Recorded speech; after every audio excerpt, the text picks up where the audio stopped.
que é o limbo trabalhista previdenciário e como sair dele? O trabalhador entra no limbo quando ele fica sem receber do INSS e sem receber o salário do seu patrão, passando real necessidade. A maioria dos nossos clientes é o provedor da família, sustenta a casa. Então, quando o trabalhador sofre um acidente ou é acometido por alguma doença e precisa se afastar mais de 15 dias, a partir do 16º dia ele é direcionado para o INSS para receber o benefício por incapacidade, auxílio-doença comum ou acidentário. É muito comum que a empresa empregadora pague os primeiros 15 dias e depois o empregado fique aguardando meses e meses até conseguir a tão esperada perícia no INSS. E a maioria dos trabalhadores não sabe que o INSS tem 45 dias para resolver, para solucionar a perícia, e espera meses e meses passando necessidades sem saber o que fazer. Mas esse trabalhador tem várias opções, como a de contratar um advogado especialista para movimentar o seu processo administrativo no INSS, ou mover um mandado de segurança para destravar esse processo lá no INSS, ou até mesmo notificar a empresa para ir adiantando seus salários. Claro que nesse momento depende muito da responsabilidade da empresa, por exemplo, num acidente ou numa doença ocupacional, e também da norma coletiva, cabendo até mesmo uma ação trabalhista. O que não pode é esse trabalhador ficar no limbo, sem receber do INSS e sem receber do seu patrão, passando necessidades ali meses a fio. Esse limbo que eu comentei acontece logo que o trabalhador sofre um acidente ou tem uma doença, tenta se afastar pelo INSS e fica ali sem receber nada, sem receber do INSS, sem receber do seu patrão. Importante aqui também esclarecer que o trabalhador, na maioria das vezes, sequer recebe aquele complemento salarial pelo patrão.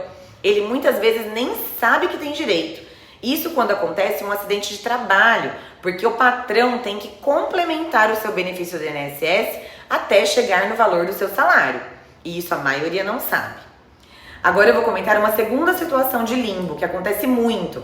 E é quando o trabalhador fica afastado por meses ou anos lá pelo INSS, e quando o perito do INSS dá alta, o patrão não aceita o trabalhador de volta. Ou o médico do trabalho da empresa entende que ele está inapto e coloca isso no aso.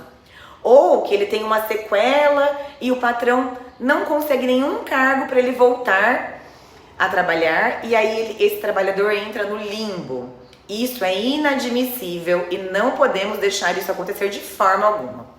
Temos que analisar nesse momento a real incapacidade ou capacidade do trabalhador. Por isso a importância de ter um advogado especialista como nós do Calanca, para ver qual é a melhor estratégia para cada trabalhador e para cada caso concreto. É voltar para o INSS? Ou é lutar para que você retorne ao trabalho, ainda que com restrições? Então vamos lá. Dependendo do caso, se o INSS te deu alta e você se sente capaz de voltar a trabalhar, ainda que com restrições, por exemplo, não carregar peso, não ficar muito tempo em pé, não operar uma certa máquina, não entrar na câmara fria. A partir do momento que o médico do trabalho não te deixa voltar, ou o seu patrão te deixa desamparado, ou sequer te responde, ele assume o risco de te pagar uma licença remunerada, que seriam os salários mesmo sem você trabalhar. E aí cabe imediatamente uma notificação por advogado e uma ação judicial com pedido de liminar. Mas isso tem que ser muito bem construído antes de mover uma ação, para provar que a empresa realmente se negou a receber o trabalhador de volta. E a gente tem que levantar todas essas provas antes de entrar com a ação na Justiça do Trabalho. Não adianta entrar com a ação na Justiça do Trabalho sem ter uma estratégia.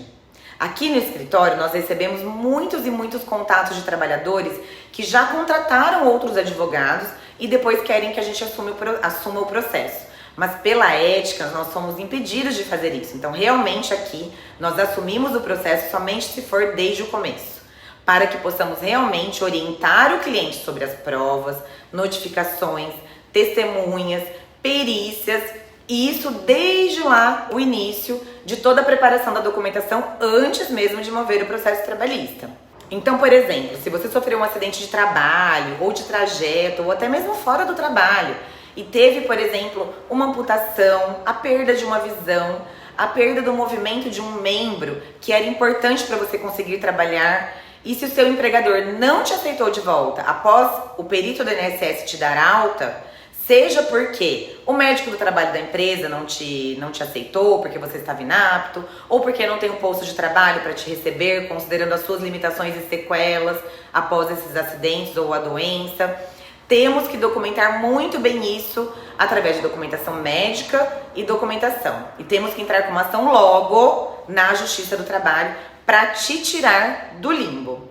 Além disso, por essa atitude do empregador de verdadeiro abandono e falta de apoio ao empregado, seja logo após o acidente, quando ele tenta se afastar pelo INSS e demora meses e meses, ou quando ele tem alta e quer voltar a trabalhar. Nós podemos pedir uma indenização na Justiça do Trabalho.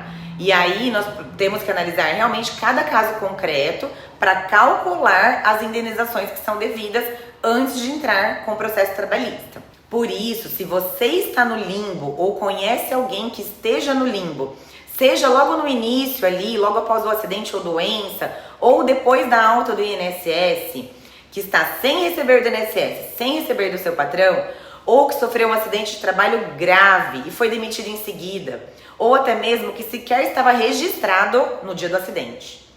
Se inscreva aqui no canal, ative o sininho das notificações e compartilhe esse vídeo com o máximo de pessoas que você puder, para que você tenha o direito de trabalhador garantido e todas as pessoas tenham conhecimento dos seus reais direitos, tanto na trabalhista como no INSS.